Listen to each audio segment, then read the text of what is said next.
ছাত্রদল, যুবদল ও স্বেচ্ছাসেবক দলের সঙ্গে মতবিনিময় সভা করবেন বিএনপি চেয়ারম্যান ও প্রধানমন্ত্রী তারেক রহমান। সেখানে আছেন সহকর্মী রহিম রোমন। রোমন, প্রথমে জানাবেন যে মতবিনিময় সভা শুরু হয়েছে কিনা, এছাড়া আরেকটু জানবো যে ছাত্রদল, যুবদল ও স্বেচ্ছাসেবক দলের কোন পর্যায়ের নেতারা এই মতবিনিময়ে অংশ নিচ্ছেন। এছাড়া আরেকটু জানাবেন যে বিএনপির এই সহযোগী সংগঠনগুলোর সঙ্গে প্রধানমন্ত্রীর এই বৈঠকটা আসলে কী উদ্দেশ্যে।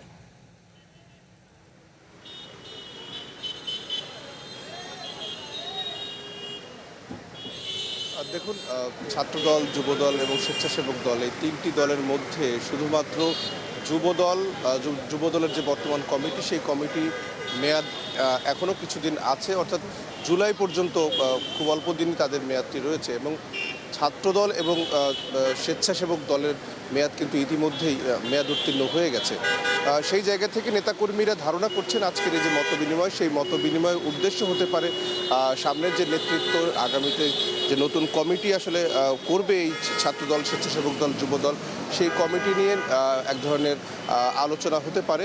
এছাড়া আমরা যতদূর জেনেছি যে এই যে মতবিনিময় সভা বিএনপি চেয়ারম্যানের সাথে, এই মতবিনিময় সভায় সকল জেলার সভাপতি এবং সাধারণ সম্পাদক এবং মহানগরের সাধারণ সম্পাদক এবং সভাপতিরা অংশ নিয়েছেন। খুবই সিলেক্টিভ কিছু মানুষ বিএনপি চেয়ারম্যানের সাথে আজকের এই মতবিনিময় সভায় অংশ নিয়েছেন।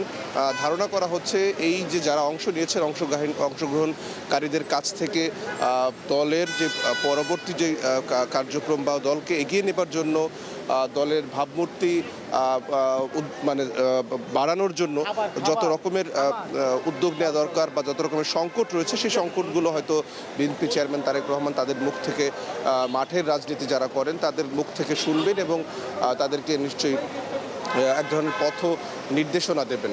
সেই নির্দেশনার আশায় কিন্তু ছাত্রদল, যুবদল, স্বেচ্ছাসেবক দলের নেতাকর্মীদের আমরা দেখছি যে আজকের এই যে মতবিনিময় সভা, সেই সভাটি বেলা 12টায় শুরু হবার কথা। যদিও ইতিমধ্যে আমরা দেখেছি যে আরও অন্তত 20 মিনিট আগে প্রধানমন্ত্রী তারেক রহমান ইতিমধ্যেই কিন্তু সমাবেশস্থলে উপস্থিত হয়েছেন। যেটি আপনাকে বলছিলাম যে এই যে নতুন কমিটি বা গেল 5ই আগস্ট 2024 সালের পর থেকে ছাত্রদল, যুবদল, স্বেচ্ছাসেবক দলের নিয়ে নানান রকমের নেতিবাচক খবর প্রচারিত হয়েছে, নেতিবাচক নানান রকমের ঘটনা ঘটেছে। সেই ধরনের ঘটনার থেকে এই দলগুলোকে বের করে আনা বা তাদের যেই ভালো রাজনীতির যেই শুরুটা, সেটি আসলে নেতাকর্মীরা ধারণা করছেন যে আজকের এই মতবিনিময় সভার পর থেকে তারা হয়তো সেই দিক নির্দেশনা পাবেন। আপনাকে আরেকটু জানাতে চাই যে সরকার গঠনের পর এটাই কিন্তু প্রথমবারের মতো বিএনপি চেয়ারম্যান এবং প্রধানমন্ত্রী তারেক রহমানের দলীয় কোনো প্রথম সাংগঠনিক সভা। এই সভা ঘিরে বিএনপির ছাত্রদল, যুবদল এবং স্বেচ্ছাসেবক দলের নেতাকর্মীদের ভেতরে এক ধরনের বাড়তি উচ্ছ্বাস আমরা লক্ষ্য করছি।